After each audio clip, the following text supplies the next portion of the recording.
Hello, hello, hello. Good morning. Good morning. How's everyone doing today? How are you going into? Thanks for the cameras. I love it. Hey Dana, come on in. Come on in. How are you this morning? Hello, hello, hello. The names are coming so fast. Hey Dana, how are you? Thanks for the hearts. Thanks for the hearts. If you'd like to share this scope, please go ahead and do it right now before I jump in because I don't want anyone to miss this. This is one topic that I love talking about. I love talking money because I'll give you some context to who I am. My name is Elke. I am the CEO and founder of Savvy Moms Unite, where I teach moms how to live a practical, simple, realistic life. I've had a history with money where I was completely ignorant. Hello, Bigelow 9285. My history of money has been varied. It's had all these complications. I had a bad relationship with money. And with bad relationships, you carry baggage. Things that you have never, sometimes things are internalized and you don't realize you're carrying it. Some of it is very apparent. And some of it just requires you really sitting down and dealing with it in the most positive way. So, hello, come on in. So I think of money and relationships as almost the same in terms of when you have a relationship with a person, whether that be your partner or a friend or a family member. That's how I imagine my relationship with money. So imagine my first incident with money, my first breakup with money happened right after college where I had to go through credit counseling because I overspent all the money that I'd been given. I had racked up so much debt in credit cards. I was 6 months without a job. I really was having a bad time with money. Money was really killing me. And I didn't even know what to do. I was just sitting there broke, completely depressed by my situation, was, trying my best to hustle, but wasn't really getting anywhere. And without a job for 6 months, that was probably the hardest time. I've been working since I was 15, and money was not coming easy to me, and I didn't know what to do. So here I was trying to go through a process of eliminating the debt that I had without a job or any income. And how was I going to do that?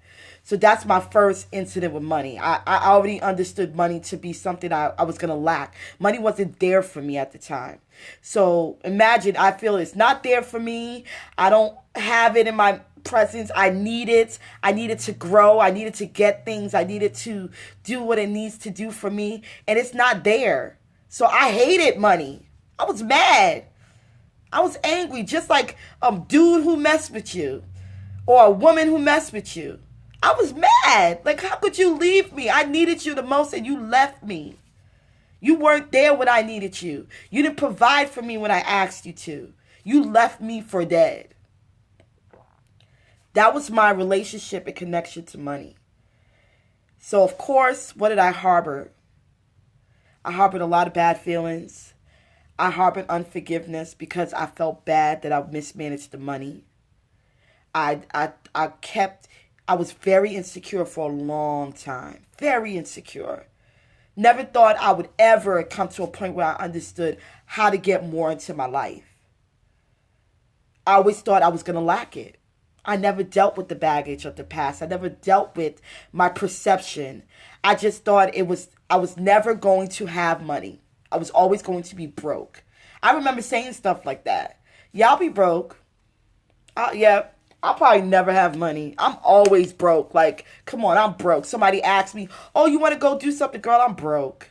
That would be like my first response. I was broke, yes, because I didn't have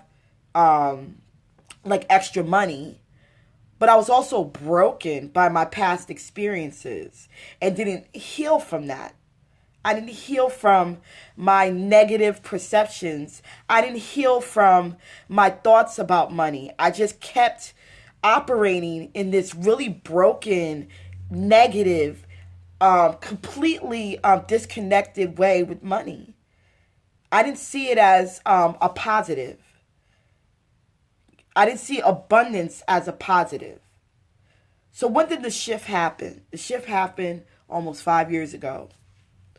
I'm working my job at the time. I just, started working. It was the most money I've ever made. And I got money coming in like crazy. And I have no idea what I'm doing with it. What I start to do? I resort to old habits. I start spending because I'm happy. I got money. I'm happy now. I'm spending, going crazy, getting new this, new that, new clothes, new this, everything. I mean, literally, you saw me in a new outfit every single day. I had over 100 purses in the span of a year, 2 years, probably over, 100 and something pairs of shoes. Changing cars. Not saving any money. Like, I blew thousands of dollars in that first 2 years of getting this job years ago. Yes, girl. No, I'm being so serious, Dana. This is not an exaggeration. This is for real. This is how bad. This is how once it was, because it's like when you're in a new relationship, right? When it's really good, you're excessive. You're doing all this extra stuff. Things that you would never do. You're doing it now because you're happy. You want to impress this new person. So I wanted to impress my money. I had a lot of it. I wanted to impress the people around me. Yes, I'm being so serious. Like, over time. Like, I buy shoes, get rid of them, go get more. Because I could do it. I had the most money at the time I've ever made. I didn't understand then what I know now. Do you think I'd ever buy 100 pairs of shoes now? No way. It took me months just to get 2 pairs of shoes. But like I said, my mindset was so crazy back then. Are you married? No, I'm not. So I was really excited. Money and me was just really having a good time. We was excessive. And then what happened? All of a sudden, my money starts getting low. I'm living paycheck to paycheck again. I can't understand why. I'm like, I'm making the most money I've ever made in my entire career. What is going on? I couldn't figure it out. I had overdrafted my accounts. I had no savings. My credit, which I had paid off and was at almost zero, was back up to the thousands again. What do you think happens next? I become completely beside myself. I'm now depressed. I'm now saying again, I'm broke. People would ask, oh, we want to do certain thing. Oh, I can't do that. I don't have the money. My family was kind of looking at me funny, like, okay, we know you make good money. We know you're in a good situation. You just changed cars. What do you mean you don't have money? I really didn't, because I was spending it poorly. I didn't learn from my past mistakes. I didn't forgive myself. I didn't really understand. I went from one relationship to the next with money. I didn't deal with the crap. So I took old habits and I moved it into my new life. And I didn't know how to handle it. I didn't understand why it was happening again. Old habits were repeating itself. The same things that I experienced were happening again. I'm back to the point where now I have to reconsider credit counseling. I didn't want to do that. So what I did, I said, okay, first of all, you need to deal with your baggage. So I hired a coach because I clearly didn't have the capacity to do it on my own. I hired a coach. My first 3 sessions with him, he said, I don't care about budgets. I don't care about savings. I care about your understanding your relationship with money. Those 3 sessions were the most eye-opening experience I've ever had. I started to discover why I was overspending. I wasn't really happy with my life at the time. Although I had an abundance of money, I was still in a position where I wasn't happy. I wasn't fulfilled. I wasn't feeling secure. My issues with money came from when back in the day, right out of college, when I made some mistakes and I didn't forgive myself.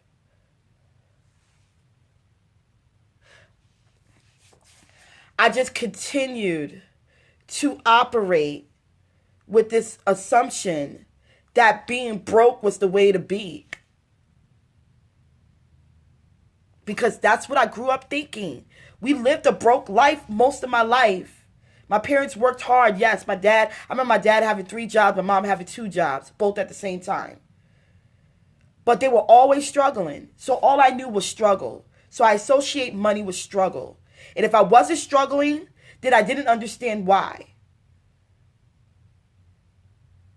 And I didn't forgive myself. I didn't say, okay, you made those mistakes. Learn from them. Stop repeating them.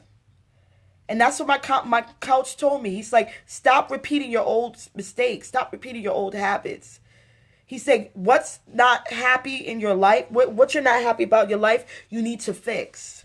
Because you're buying things to make you happy. You're filling your closets with clothes and shoes because you're not happy. You're getting this car because you're not happy.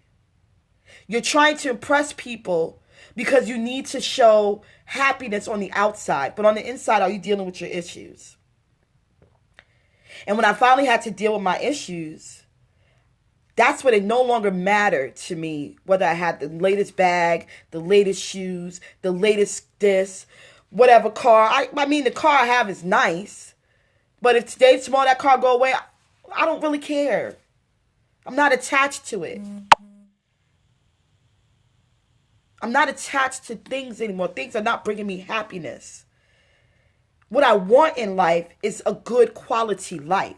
So yes, an abundance of money when it comes into my life now, I'm more strategic about it. I'm like, okay, this money needs to do this. I need to invest this money so it grows. So that I can do things like travel. So I can do things like self-development. So I can run my own business. That's what more money means to me now. It doesn't mean to buy the things that were superficial.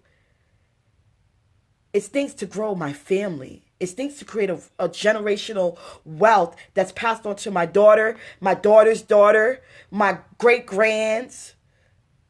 I want to change the cycle of poverty in my family.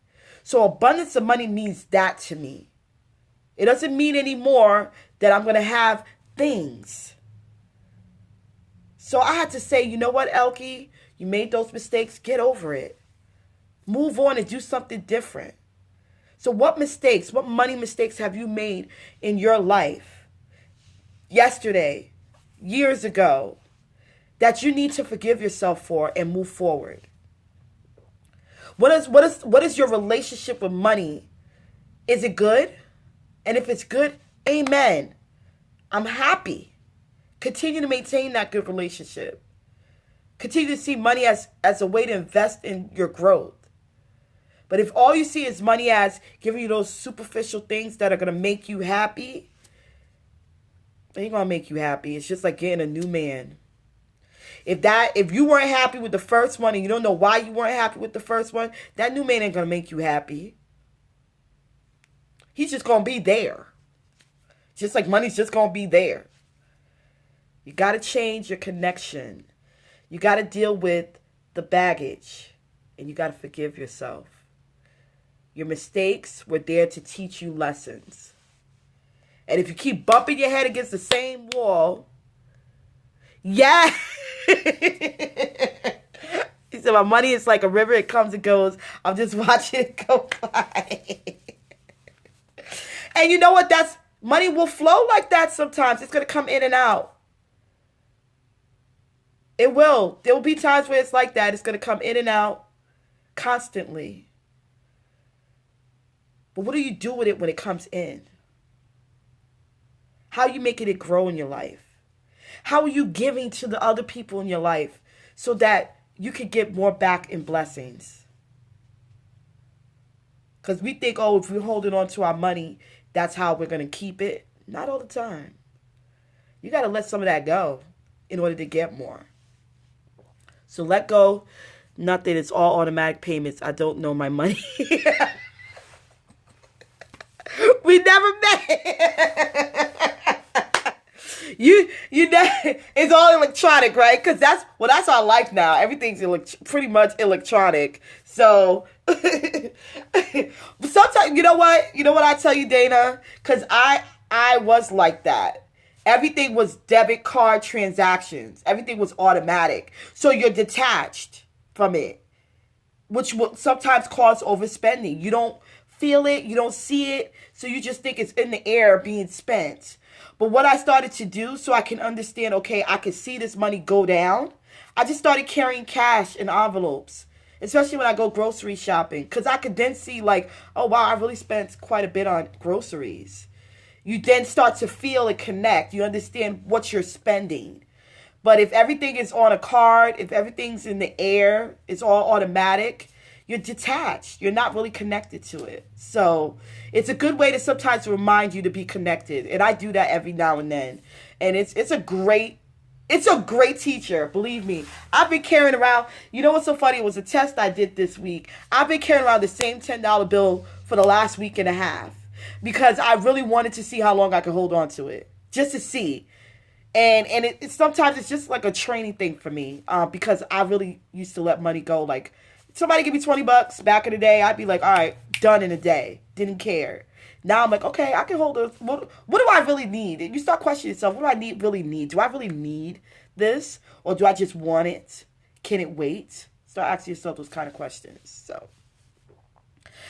before I go on a tangent, though, I want to make sure, like, I end on this note. Start forgiving yourself today. Put it in the past. Whatever was done was done.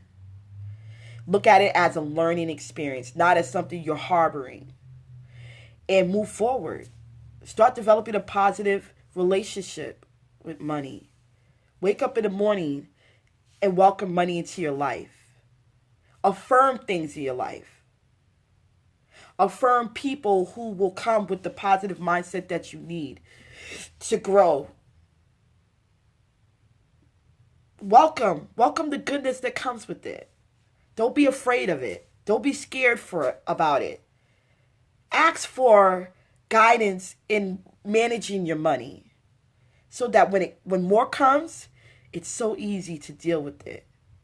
So deal with what you have now, so when more comes, you know what to do. You're not like me blowing it within 2 years and couldn't understand why. So if you'd like some more tips and support around money management, future financial planning, check out my link in my bio. I provide more information there. I look forward to working with you and getting your money life, because I had to get my money life. So this is Elke again of Savvy Moms Unite, where I teach moms how to live a practical, simple, realistic life and help them aid in their rescue financially and get out of financial hell. So thanks again. I appreciate the love. I appreciate the hearts. I appreciate your patience. And I look forward to talking to you again. Take care. Have a good morning.